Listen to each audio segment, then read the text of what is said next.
Il y a eu une enquête il y a 2 ans maintenant qui a montré que l'agriculteur, enfin la majorité des Français, on devait être à 80%, avaient une image positive de l'agriculteur.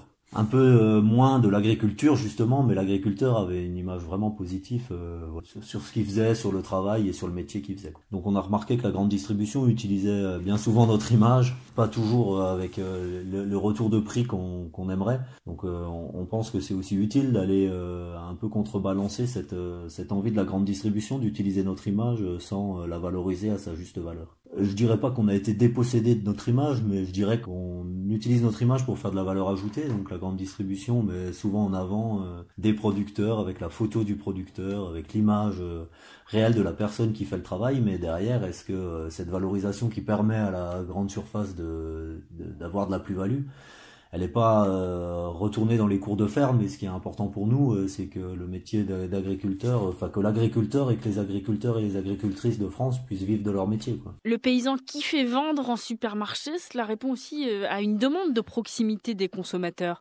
Alors effectivement, on sent bien chez le consommateur un retour d'une envie de savoir d'où vient l'alimentation. Il y a effectivement différentes problématiques qui se posent aux consommateurs aujourd'hui de santé, de bien-être et l'intérêt de savoir d'où vient l'alimentation. On peut voir les distributeurs Leclerc par exemple qui ont mis des photos de plein pied d'agriculteurs, tout sourire, posé dans son exploitation. Où on montrait vraiment la personne qui produisait pour faire vraiment le lien avec l'agriculteur. Donc c'est vrai que ça c'était enfin c'était embêtant. La personne qui s'était fait prendre en photo avait effectivement un contrat avec Leclerc, donc c'est toujours ça qui est aussi embêtant parce que souvent ces agriculteurs là, ils trouvent un intérêt à avoir ces contrats-là. Donc je veux pas accuser non plus la grande distribution de faire que des choses mauvaises. Et il y a des expériences qui peuvent être intéressantes. Mais c'est aussi toujours sur un agriculteur et sur un petit volume, quoi. Ça représente quelques pourcentages des produits qui sont vendus là, mais l'image, elle est mise en grand dans le magasin, donc le consommateur a tendance à croire que tous les produits qui sont présents dans le magasin sont issus de ce producteur-là, alors qu'en fait c'est qu'une petite partie, quoi. Vous avez l'impression qu'on utilise votre image pour tromper le grand public sur ces produits, mais aussi pour donner une apparence de bonne relation entre vous, agriculteurs, et la grande distribution? C'est pas tant comment est utilisée notre image, c'est plus, enfin, on sort d'un chantier qui a été initié par Monsieur Macron, qui est les États généraux de l'alimentation, où le premier gros axe de travail de ce chantier-là était la répartition de la valeur ajoutée dans la chaîne de commercialisation des produits agricoles, pour réussir à répartir mieux la valeur ajoutée. C'est ça qui nous irrite le plus, c'est que on a une bonne partie du monde agricole qui gagne pas sa vie. Une étude MSA disait que 30% des agriculteurs gagnaient moins de 350 euros par mois, ce qui est quand même relativement faible, même impossible pour vivre, hein. Enfin, je vous rappelle pas le montant du SMIC, donc quand on a un salarié, c'est plus que 350 euros par mois obligatoire. Donc le monde agricole gagne pas sa vie et l'image du monde agricole est utilisée pour faire du business.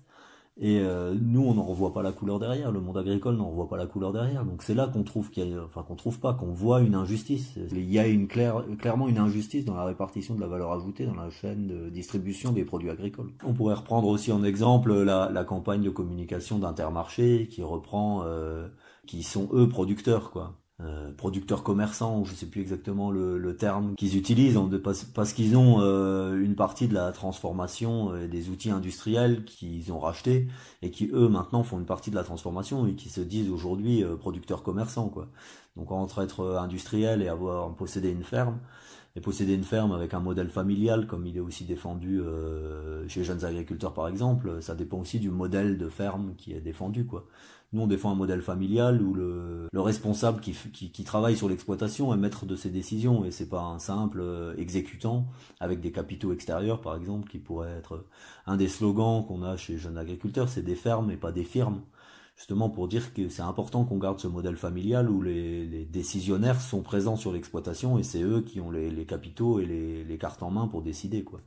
comparé à un modèle de firme où ce serait des investisseurs étrangers ou des investisseurs extérieurs qui donneraient les ordres, comme si Intermarché se mettait à posséder des fermes. Ce serait dommage pour le modèle agricole français, quoi. Justement, au-delà de la contre-offensive médiatique des agriculteurs qui de plus en plus s'expriment sur les réseaux sociaux pour répondre aux polémiques sur leur métier, les produits qu'ils utilisent, vous avez décidé, vous, avec un groupe d'agriculteurs, de passer de la parole aux actes. Oui, bah, c'est clairement cette idée-là de se dire que si on veut avoir un peu les cartes en main et pouvoir prendre nos décisions, il faut qu'on fasse le travail nous-mêmes et que ce sera la meilleure solution pour le faire. Donc c'est dans le sens-là qu'on a démarré cette aventure Cœur Paysan. Cœur Paysan, c'est un magasin qu'on appelle magasin de producteurs. On est aujourd'hui basé sur Colmar.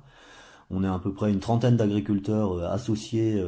On a créé un groupement, on s'est associé à une trentaine d'agriculteurs où chaque agriculteur va aussi passer du temps dans le magasin pour vendre les produits, pas obligatoirement que mes produits. Moi, j'y vais pour vendre les produits aussi bien les miens que ceux des autres. Donc c'est vraiment une expérience collective. Ça permet d'aller directement auprès du consommateur, donc expliquer comment on fait nos produits.